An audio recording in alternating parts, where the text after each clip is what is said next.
Party उतर गई है मैदान में। आखिर ऐसी क्या बात है? आपको मालूम होगा इस देश के संविधान को बनाने वाले व्यक्ति जिसके आधार पर आज देश चल रहा है, यहाँ की कानून व्यवस्था कायम है, वह भारतीय जनता पार्टी के नेता इसे नहीं मानते। जब वो ये अपमान करने की बात करते हैं कि बार बार अम्बेडकर का नाम लेते हो, अगर तुम 10 वर्ष 7 बार भगवान का नाम है तो उनसे दर्शन हो जाएगा। तो कहने का तात्पर्य आप क्या है? अम्बेडकर के नाम लेना कोई अपराध है क्या? तो गलत है क्या? नहीं, इनकी मंशा ही गलत है। जिस संस्था से आए हैं वो संस्था इस देश के कानून को नहीं मानता। ये चाहते हैं इस देश में पुनः मनुस्मृति को लागू करें। यहाँ का जो अधिकार सबको मिला है, जिस कानून के बदौलत आज वो गृह मंत्री बनकर बैठे हैं, वही संविधान अम्बेडकर जी का दिया हुआ है। आप उनको मानना छोड़ दीजिए, समझ में आ जाएगा आपको। लेकिन ये सिर्फ और सिर्फ इस देश में चाहते हैं कि हम कैसे सत्ता को बनाए रखें और यहाँ के दलितों को, पिछड़ों को, आदिवासियों को कैसे हम अपमान करते रहें। लेकिन नहीं चलेगा इस देश में, क्योंकि ये देश संविधान से चलता है। आप संविधान को लाख कोशिश कर लीजिए कि देश की जनता आपको जवाब दे देगी। और आज हम लगातार कांग्रेस पार्टी इस बात के लिए आंदोलन कर रही है कि आप माफी मांगिए। या आपने कैसे कहा अम्बेडकर साहब के बारे में इतना अपमानित शब्द का आपको मांगना पड़ेगा, पद से इस्तीफा देना पड़ेगा। हमारे नेता खड़गे साहब, नेता राहुल गांधी जी ने आह्वान किया है कि इनको हाल में माफी मांगना पड़ेगा, नहीं तो हम इस देश में उतरे हैं और लगातार आंदोलन करते रहेंगे।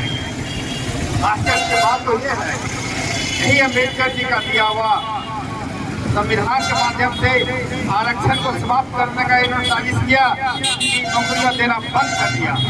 क्योंकि इस देश में इन्होंने कहा था चुनाव के पहले कि 2 करोड़ युवाओं को नौकरी देंगे। नौकरी कहाँ से देंगे? सारे संस्थान को तो ये प्राइवेट कर दिए, नौकरी कहाँ से मिलेगी? और जो बचा उसकी बहाली नहीं करते हैं, इसलिए फैल होने लगे। आज देश का जो रुपया है गिरते जा रहा है, इसको कोई चिंता नहीं है। आपका घर द्वार कैसे चलेगा, परिवार कैसे चलेगा, कि कोई चिंता इनको नहीं है। ये किसी तरह से अपना कुर्सी बचाना चाहते हैं और यहाँ के हमारे नेता का अपमान करना चाहते हैं। प्रखंड के अध्यक्ष मोहम्मद निजामुद्दीन अंसारी जी, जिला अध्यक्ष अल्पसंख्यक नूरी अहमद राजा जी, सेवा दल के सीताराम जी और उपस्थित तमाम कांग्रेसी साथी, सभी को मैं नमस्कार, जोहार, अभिनंदन करता हूँ। आज के इस कार्यक्रम का मुख्य उद्देश्य है, संसद भवन में हमारे माननीय गृह मंत्री जी ने अनुसूचित जाति के खिलाफ गैर जिम्मेदाराना भाषण दिया था। उन्होंने हरिजनों को बोला, आप जितना बाबा साहब करते हो, अम्बेडकर करते हो, यदि भगवान का नाम लेंगे तो आपका धन्य हो जाएगा। इसी के खिलाफ हम लोग आज जन अनुरोध मार्च, हम लोग अविलंब गृह मंत्री से बोलेंगे कि आप संसद भवन में क्षमा मांगे। आप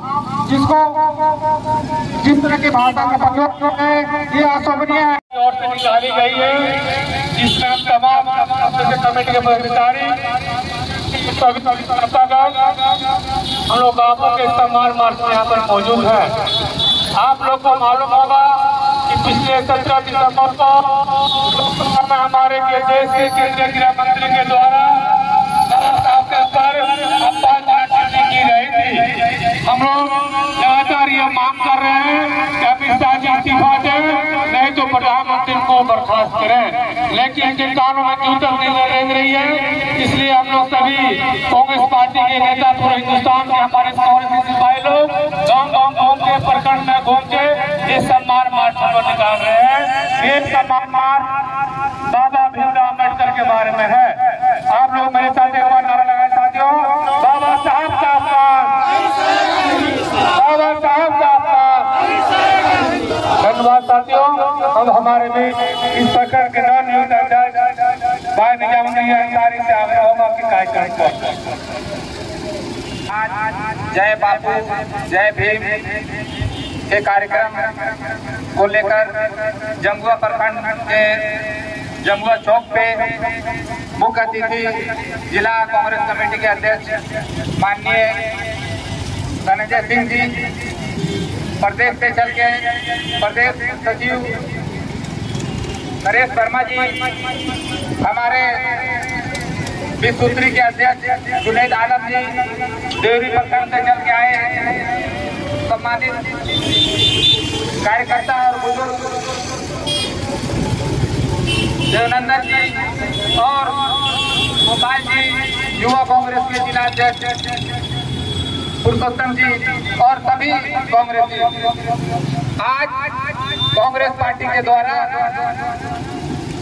जय बापू जय भीम कार्यक्रम का जरूरत क्यों पड़ा, क्योंकि आप लोग जानते होंगे कि संसद भवन में हमारे गृह मंत्री बाबा साहेब अम्बेडकर के विषय में गलत टिप्पणी किए हैं और वो विपक्ष में लगातार विपक्ष को खत्म करना चाहते हैं और हमेशा दलित विरोधी, बाबा साहब के विरोधी में बात हमेशा करते हैं। अभी फिलहाल भारत में संविधान को हटाने की बात करते हैं, इसलिए कांग्रेस पार्टी ये सड़क से